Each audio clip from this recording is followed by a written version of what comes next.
করবে, আল্লাহর প্রশংসা করবে। পৃথিবীতে যত প্রশংসা, পৃথিবীর কোন মানুষের প্রশংসা না, সব প্রশংসা কার?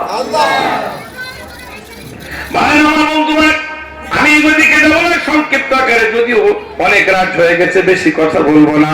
আপনাদের খেদমতে বলতে চাই, সুবহানাল্লাহ, শাম চোখের পানি ছেড়ে দেয়, কাঁদে আর বলে, আল্লাহ আল্লাহ আল্লাহ, আমার আব্বার শরীরটা খুব একটা ভালো নেই। আর যদি নূহ পয়গম্বর বললে, বেটা শাম, এই মুহূর্তে আমি বিদায় হয়ে যাব। ইন্না লিল্লাহি ওয়া ইন্না ইলাইহি রাজিউন। শাম কি করলো? নূহ আলাইহিস সালাম নিজের বাবা নিজে হাতের উপরে যখন ইন্তেকাল করলেন, দাফন কাফন করা হলো। অনেকদিন পরে শাম ইন্তেকাল করলেন।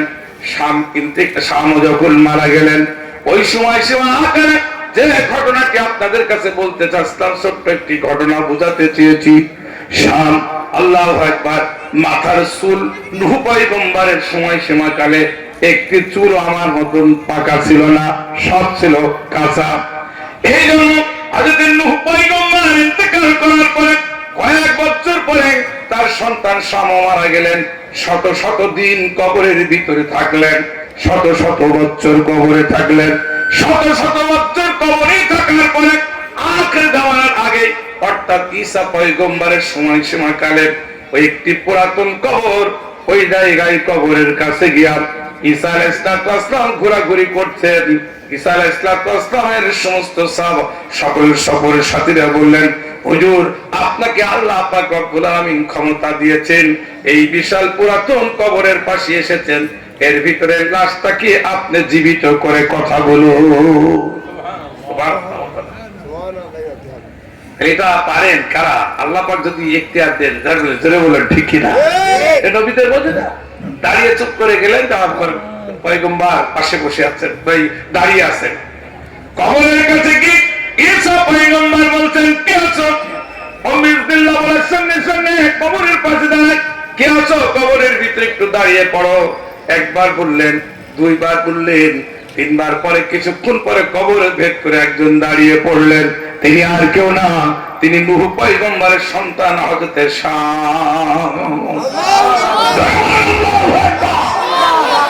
আল্লাহ পাকের কি বড়, কি মহান, পারে না কি সে?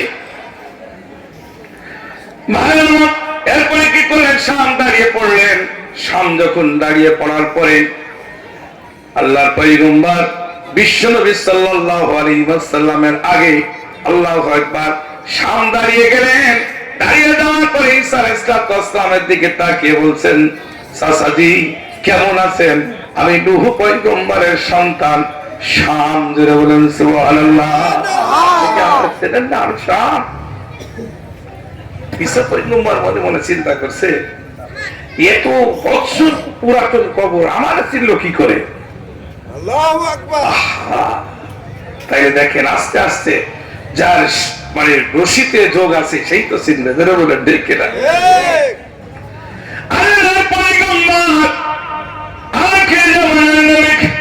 বিশ্বনবী সাল্লাল্লাহু আলাইহি ওয়াসাল্লাম সুন্দর করে বর্ণনা করছেন।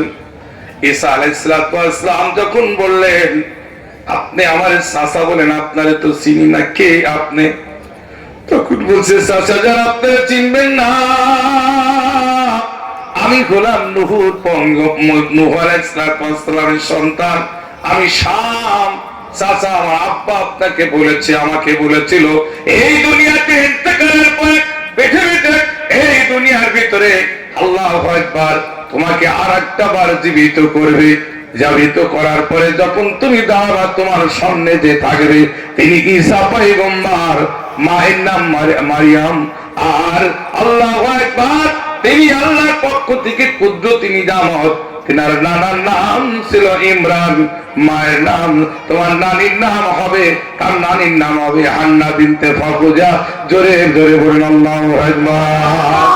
আমার প্রিয় ভাই, খেয়াল করে দেখুন, কবরের খবর আমরা তো জানি না।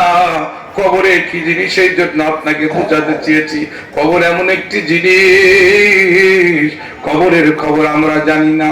নূহ পয়গম্বরের সন্তান শাম দাঁড়িয়ে এই কথা বলার সঙ্গে সঙ্গে আল্লাহর পয়গম্বর ঈসা আলাইহিস সালাম মাথাটা নিচু করলেন।